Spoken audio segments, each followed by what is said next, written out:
Once upon a time, in a big green forest full of tall trees and colorful flowers, lived a little squirrel named Pip. Pip had fluffy brown fur, a very bushy tail that curled like a question mark, and big, bright eyes that were full of curiosity. He was a very happy and busy little squirrel. His home was a cozy little hole in the trunk of a giant oak tree. Inside, he had a soft bed made of moss and leaves and a little pantry where he kept his snacks. Pip's favorite thing in the whole world was acorns. He loved finding them, collecting them, and nibbling on them. Every morning, the sun would peek through the leaves of his oak tree and tickle his nose. Pip would wriggle his whiskers, stretch his little legs, and scamper out of his home. "Good morning, forest," he would chirp. "Time to find a yummy breakfast." One beautiful sunny morning, while hopping through a patch of clovers, Pip found it. It was the most perfect acorn he had ever seen. It was not too big and not too small. It was smooth and shiny, and it had a perfect little hat on top. "Oh my," whispered Pip to himself. "What a wonderful, wonderful acorn!" He picked it up gently with his paws. It felt solid and important. "This is not just any acorn. This is my special acorn. I will save it for a very special day." Now, Pip needed to find the perfect hiding place, a place so safe that no one else would find it.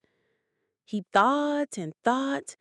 Should I hide it under the big roots of my oak tree? No, too obvious.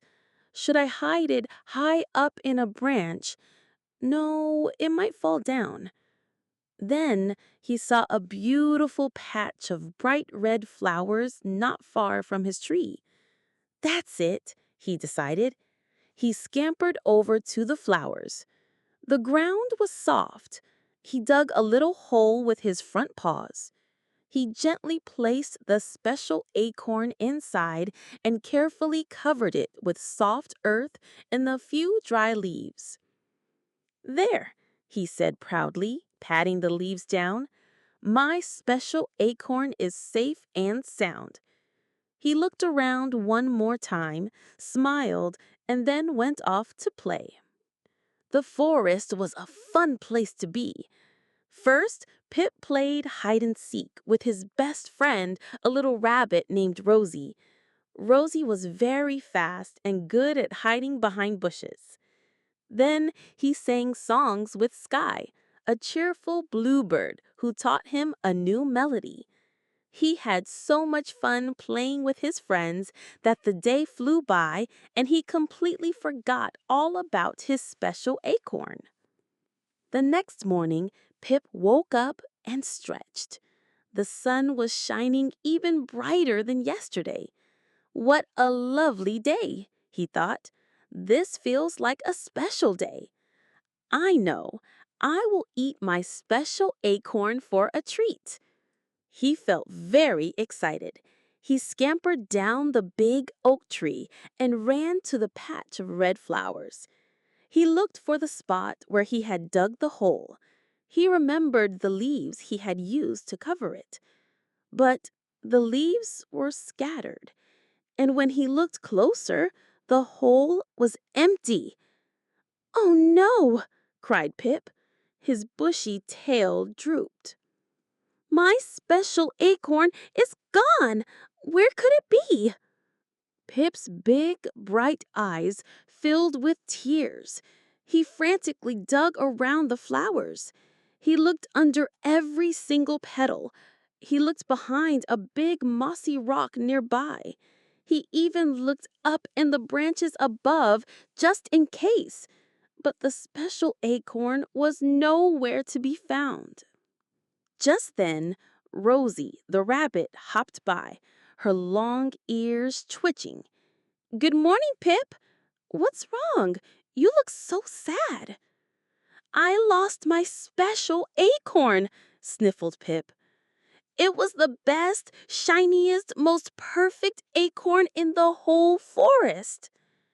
"Oh dear," said Rosie, her nose twitching with sympathy. "Don't you worry, Pip. A best friend helps a best friend. I will help you look for it." So Pip and Rosie looked for the acorn together.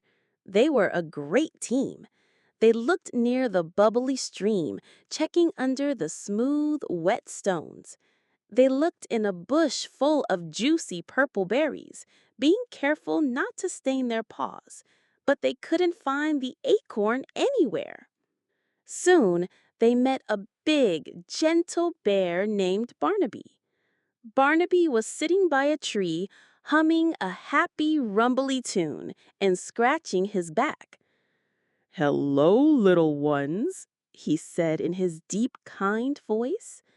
"Why the long faces on this sunny day?"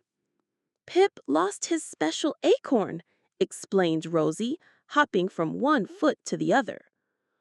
"An acorn?" rumbled Barnaby, stroking his chin. "I did see something shiny on the ground this morning. It was over by that old fallen log. A little bird was looking at it.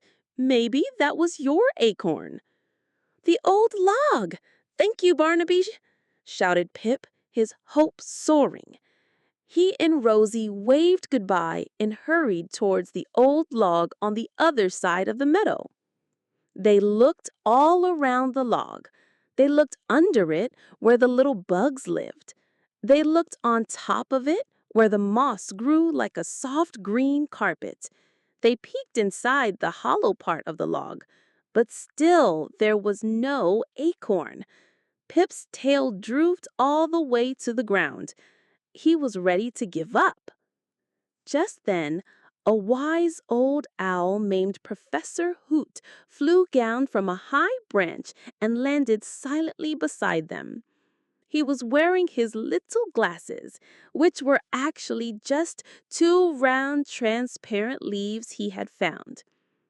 "Pip, my boy," he hooted softly, "I heard from Sky the Bluebird that you have lost something important." Pip nodded sadly. "My special acorn." Professor Hoot blinked his big, round eyes. "Tell me, Pip, when you hide something important, what is the best thing to do?" Pip thought for a moment. "Dig a good hole? That is a good start. But the most important thing is to remember the place. You must look for clues. Think, Pip. What was special about the place where you hid it? You said it was near red flowers, but there are many red flowers in this forest. What else did you see?" Pip closed his eyes and thought very, very hard. He pictured the moment he hid the acorn. He remembered the pretty red flowers. He remembered the soft green moss. And then he remembered something else. There was a little white mushroom next to the flowers, a tiny mushroom that looked like a little umbrella. "Aha!" hooted the owl, his eyes twinkling. "That is a very important clue. I believe I know the spot. It is not here. It is over there near the big berry bush." Pip's eyes opened wide. Of course, he had been looking by the wrong patch of red flowers. He felt a new burst of energy. "Thank you, Professor Hoot," he squeaked.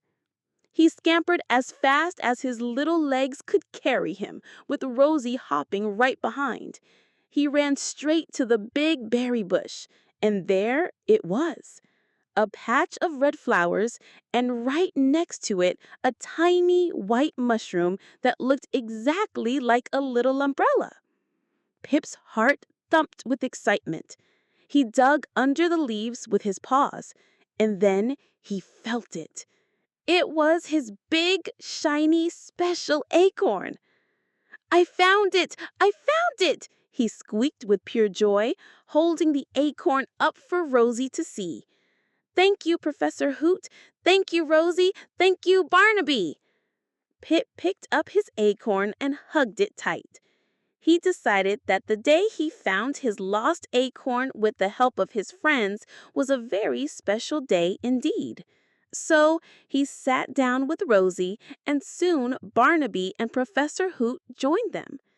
Pip broke his special acorn into pieces and shared it with everyone. It was the most delicious, most wonderful acorn anyone had ever tasted. From that day on, whenever Pip hid a special treasure, he always remembered to look for the little things that made the spot unique. And more importantly, he knew that even if you lose something, good friends are the best treasure because they will always help you find it. And so, Pip the little squirrel, with his full tummy and a happy heart, curled up in his cozy home in the big oak tree and dreamed sweet dreams of good friends and wonderful forest adventures. The end.